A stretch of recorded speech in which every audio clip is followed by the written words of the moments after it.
তোমার চলে গেল টপ করে কাটে বাচ্চা গুলে গেছে রে। তার তোর সময় ঘরে মেয়েছিলি ছুটছি। কেন তুই জানিস নি নাকি? খেতে বসে যখন গলা ভাত বেঁধে কি পানি বেকার কক কক করবা দেখুন বুঝতে পারবা। এই ছোড়া কি বলছে রে?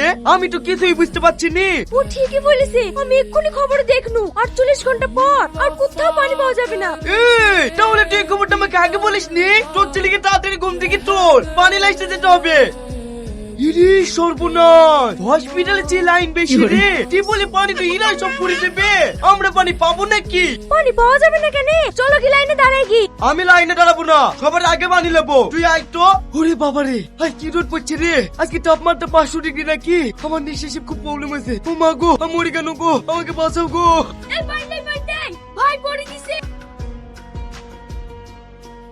ওগো, আমার পানি লেট করা হয়ে গেছে, এবার বাড়ি চল।